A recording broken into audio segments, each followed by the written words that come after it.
Whether it's points rewards, cash back, and travel benefits, or you're looking to maximize access to financial resources and tools to get the highest credit limits available to be able to grow and take advantage of business opportunities and investments.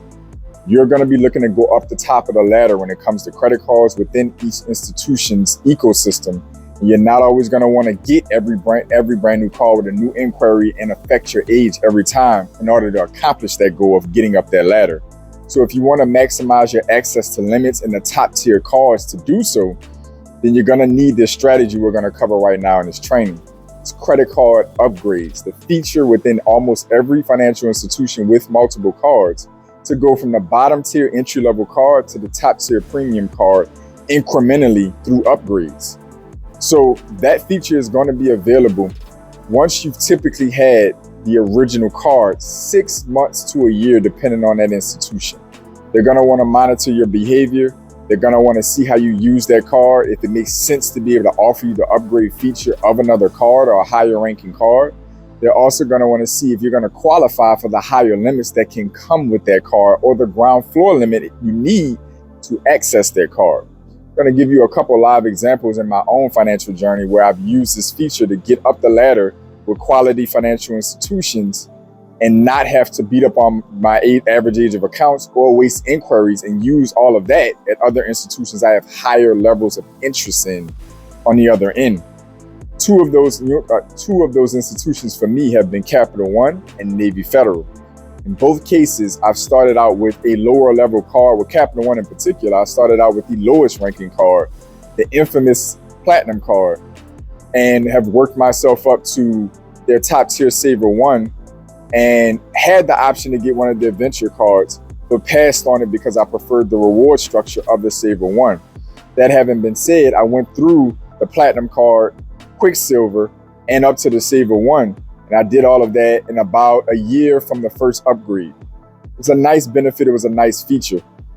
This allowed me to keep the age of the existing Platinum card that I've had for years now, as well as get up to higher cards with better reward structure and higher available limits. So I've been able to get credit limit increases with Capital One versus being stuck bucketed in the Platinum card.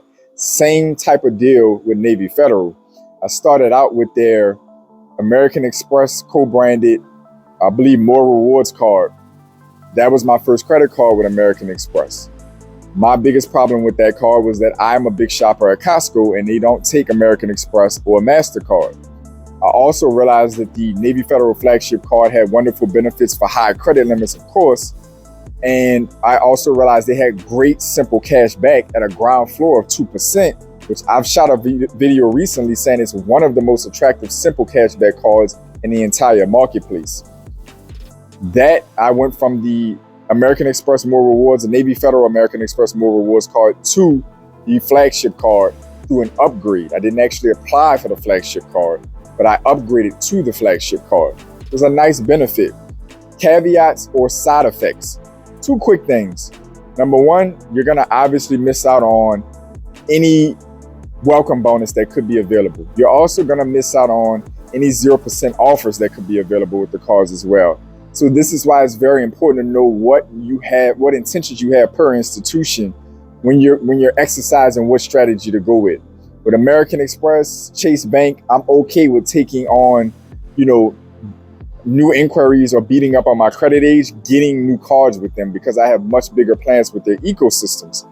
Capital One, I'm not a phenomenally big fan of.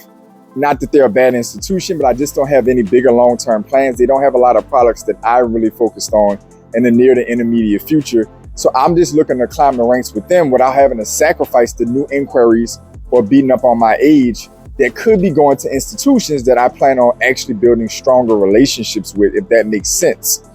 So this is how you want to use this strategy. I'm still graduating up to top tier cards. And the benefit of that, for those of you who are focused on the high limits for, financial resources to take advantage of these tools to acquire businesses, grow businesses, you're getting up the ladder to higher cards means that you're automatically getting in with cards that have higher limits. So if I started with the Capital One Platinum card, it's hard to get more than $500 or $1,000 on that card. I went up to the Quicksilver, I went up to a $5,000 limit, Saver One, I increased the limits there. And the same thing when I go up to the venture cards, eventually working my way potentially to the venture X. I'm going to be able, a ground floor there is going to be $10,000 limit. And I'll be able to get probably easily $20,000, $30,000, $40,000 on that card if I push and make an effort to do so. So you're still getting the benefits of not only the reward structure and the ancillary benefits of that card, but you're also, again, keeping your average age intact. You're keeping your inquiries low and still getting access to higher limits with solid institutions. Same thing with Navy Federal. I love Navy Federal. They're a phenomenal institution. But as I've been saying in multiple videos, they are limited if you're serious about your growth when it comes to access to credit.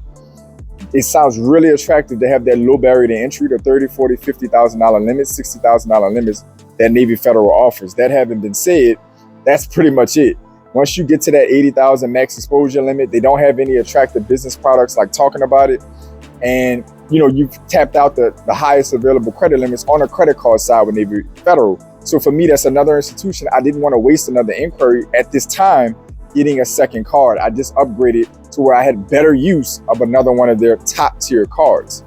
Again, like I said, American Express, Chase Bank, a few other institutions, all inquiries all day if that's what it takes to climb the ladder, because they're institutions I'm going to be able to grow with years from now. And so I have much bigger plans with them. One, to bring this strategy to each one of you to keep in mind, to be strategic in each relationship you have. When you're maintaining these different relationships, not every institution is worth the inquiries. Not every institution is worth the average age being pulled down.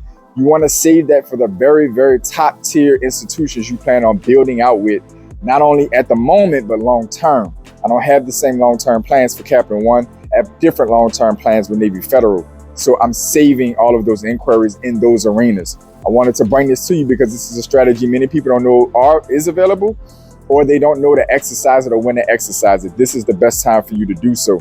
I want you to comment down below if you've ever used credit card upgrade features, what institution you did it with, what cards you went from and to, what limit increases and benefits you experienced. And then I want you to comment down below and let me know what institutions you're willing to sacrifice hard inquiries with to get access to their best cards. Other than that, to all my pioneers, welcome back. To all my new viewers, welcome in. You want to learn more about me and the channel, start in the description and work your way to the About section. Subscribe, like, of course. Other than that, I want y'all to stay focused, stay in motion. I'll see y'all soon. This is JP from Blueprint for Prosperity Network, a channel dedicated to helping you increase your net worth through relationship banking, maximizing your borrowing capacity, the proper use of life insurance, and the ownership of real estate. Like the video, subscribe to the channel. I'm uploading content on a daily basis to help you customize your blueprint for prosperity.